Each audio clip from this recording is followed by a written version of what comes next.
আমরা এতদিন খালি মানুষের মুখ শুনছি খেলা হবে, আর আমরা রংপুরবাসীরা খেলা দেখাইতেছি। রংপুর রাইডার্স দুইটি ট্রফি নিয়ে আপনাদের রংপুর শহরে আসছে, কেমন লাগছে? সেটা কি আর বলার কথা? মানে কইলে আঞ্চলিক ভাষায় কওয়া লাগে, কারণ আমার রংপুর, আর আমার রংপুরের ছাওয়ার ঘর এত বড় একটা অর্জন, তাও ৮টা খেলা জিতিয়ে সারা বাংলাদেশের মুখ উজ্জ্বল করিয়ে শেষের যে দুইটা ট্রফি, এই ট্রফি দুইটা কিন্তু আমার রংপুরের ছাওয়ার ঘরত এই স্টেডিয়াম মাঠত, এই যে বড় মঞ্চ দেখতেছেন, এই মঞ্চ তুলে দেবে। সব থেকেই ভালো লাগার বিষয় হইল আমার রংপুরের ছাওয়ার ঘরে যেমন খেলাধুলায় একেবারে সবার থাকিয়ে সেরা, যদি তোমরা রাজনীতি চিন্তা করেন সেটাই কিন্তু লাঠি ধরিয়ে আগত। কেন তোমরা তো জানেন আমার রংপুরের ছাওয়া এই যে বীরের মতো জীবন দিয়ে গেল আবু সাইদ, তা তো অবশ্যই, এটা কিন্তু আমার রংপুরের গর্ব। একাধারে এরকম অনেক গর্ব আমার রংপুরের আছে, আর এই জন্যে আমার রংপুরের মানুষ বাহির দেশের মানুষ পায়। আর বাহির দেশের শব্দটা হইল সহজ সরল। আমরা যতটা সহজ সরল ততটা কিন্তু হিংস্র।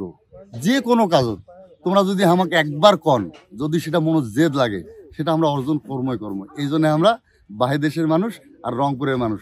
আর সারা বাংলাদেশের মানুষও কবা চাই, তোমরা চোখ রাখো আমার এই যে পেজত, ইউটিউব চ্যানেলত, দেখতে পারবেন আমার রংপুরের ছাওয়ার ঘরে হাতত কেমন করে চমৎকার এই ট্রফিগুলা তুলে দেয়। আর গর্বের বিষয় হইল এই ট্রফিগুলা নিয়ে গোটা রংপুর শহর ঘোরা হইবে।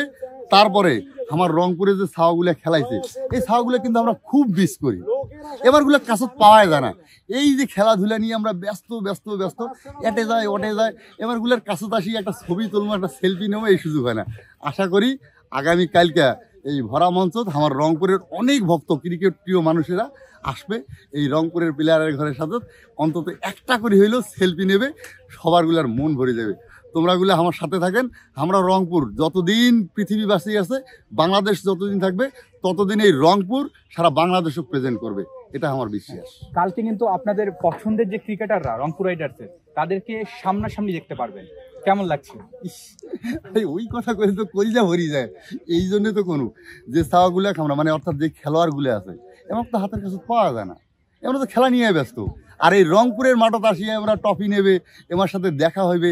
খালি কি দুজনে চারজন, এরকম 2-4 হাজার 2-4 লক্ষ লোক এই স্টেডিয়ামে আসবে আমার রংপুরের এই ছাওয়ার ঘরের সাথে একটা করে ছবি নেওয়ার জন্য। খুব খুশি, মন ভরে যাবে কালকে আমার রংপুরের খেলোয়াড় ঘর পাইলে। দর্শক, কালকে রংপুর শহরে রংপুর রাইডার্সের আগমনকে ঘিরে যে প্রস্তুতি চলছে, কনসার্টের প্রস্তুতি চলছে, তা আপনাদেরকে ঘুরিয়ে দেখাবো। আপনারা দেখতে পাচ্ছেন যে এখানে স্টেজ তৈরি করা হয়েছে। আমাদের অলমোস্ট 90% কাজ কমপ্লিট, বাকি 10% বাকি আছে। ওটা আশা করি 2 ঘন্টার মধ্যে কমপ্লিট হয়ে যাবে। কালকে কয়টার দিকে এই কনসার্ট শুরু হতে পারে? কালকে এখানে প্লেয়াররা আসবে আপনার 2টার দিকে, 2টা থেকে 3টা পর্যন্ত আপনার প্লেয়ার্স মিট এবং গ্রিট হবে। আর 1টা থেকে 2টা পর্যন্ত আপনার রংপুর সিটি ট্রফি নিয়ে ঘুরবে খেলোয়াড়রা। কে পারফর্ম করবে? অ্যাবয়েড রাপা এন্ড দোলা। আপনাদেরকে কেমন লাগছে যে এই ইভেন্টে কাজ করে? অলওয়েজ রংপুর রাইডার্সের সাথে কাজ করে আমার খুব ভালো লাগে। এন্ড এবার বিপিএল এ এখন পর্যন্ত রংপুর রাইডার্স টপে আছে, এই জন্য আরো বেশি ভালো লাগতেছে।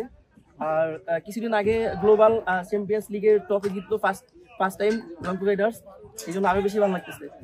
দর্শক, রংপুর স্টেডিয়াম থেকে আপনাদেরকে কালকে রংপুরের কনসার্টের সর্বশেষ প্রস্তুতি সম্পর্কে জানাচ্ছিলাম।